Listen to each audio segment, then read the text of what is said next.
بسم اللہ الرحمن الرحیم۔ ناظرین، کہا جاتا ہے کہ قرآن کریم ایک ایسی کامل اور مکمل کتاب ہے کہ جس میں ہر چیز کا ذکر اور ہر چیز کا بیان موجود ہے،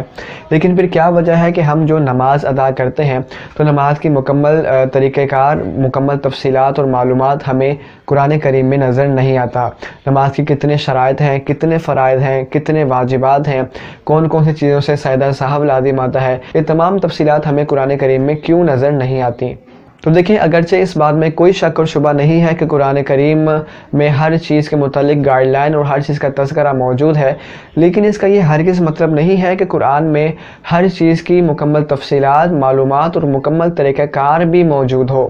اور قرآن میں مکمل تفصیلات کا نہ ہونا قرآن کریم میں کسی بھی قسم کے نقص اور کمی کو لازم نہیں کرتا، بلکہ یاد رکھیں کہ قرآن کریم ایک رولز کی، اصول اور ضوابط کی کتاب ہے۔ یہ ہر چیز کے متعلق ایک جنرل آئیڈیا، ایک اجمالی تعارف اور کچھ اصول و ضوابط فراہم کر دیتی ہے، اور پھر مکمل تفصیلات اور معلومات کے لیے رسول کریم علیہ السلام کی طرف جانا پڑتا ہے، احادیث کریمہ کا مطالعہ کرنا پڑتا ہے، اور خود اللہ تعالیٰ نے یہ منصب حضور علیہ السلام کو سپرد فرمایا۔ سورہ نحل میں اللہ ارشاد فرماتا ہے،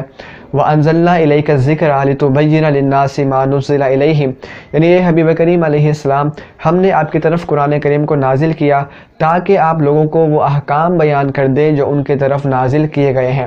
تو عبادات کی تفصیلات، معلومات، طریقہ کار، کیا کرنا ہے، کس طرح ادا کرنا ہے، اس کے لیے احادیث کریمہ کا مطالعہ کرنا پڑتا ہے، اور یہ تمام مسائل احادیث رسول سے لیے جاتے ہیں۔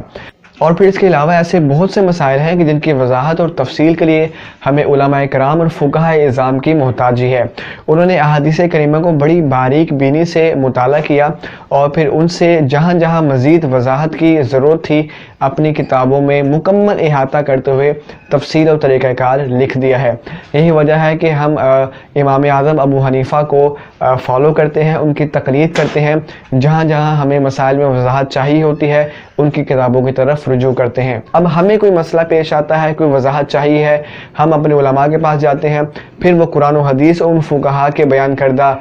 دلائل کو پیش نظر رکھ کر ہمیں مسئلہ بتا دیتے ہیں۔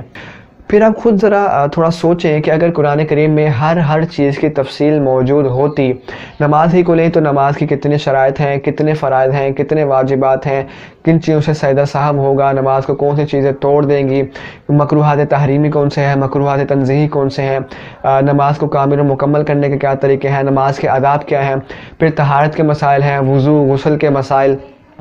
پھر نماز ہی نہیں بلکہ دیگر عبادات بھی ہیں، روزہ ہے، زکوٰۃ، حج ہے، نکاح ہے، طلاق ہے، زندگی کے مختلف شعبہ جات ہیں۔ ہر چیز کے متعلق اگر تفصیلات قرآن میں موجود ہوتی تو آج ایک جلد نہیں بلکہ سینکڑوں جلدیں قرآن کریم کی ہمارے پاس موجود ہوتی۔ ہم ایک کی تلاوت نہیں کرتے تو اتنی جلدوں کی کون تلاوت کرتا؟ ویسے بھی بہت زخامت ہو رہتی، قرآن بہت ساری جلدوں میں آ جاتا، جبکہ قرآن کا کمال یہ ہے کہ ایک جلد ہے لیکن زندگی کے ہر شعبے کے متعلق گائیڈ لائن اور اصول اور رولز ہمیں فراہم کر دی ہیں، قیامت تک کے لیے مسائل اس سے حل ہوتے جائیں گے۔ تو امید ہے کہ آپ سمجھ چکے ہوں گے۔ ضرور اس ویڈیو کو لائک کریں، اپنے تاثرات کمنٹ باکس میں لکھیں، اس ویڈیو کو اپنے دوستوں کے ساتھ شیئر کریں۔ ملاقات کرتے ہیں اگلی کلپ میں۔ وما توفیقی الا باللہ۔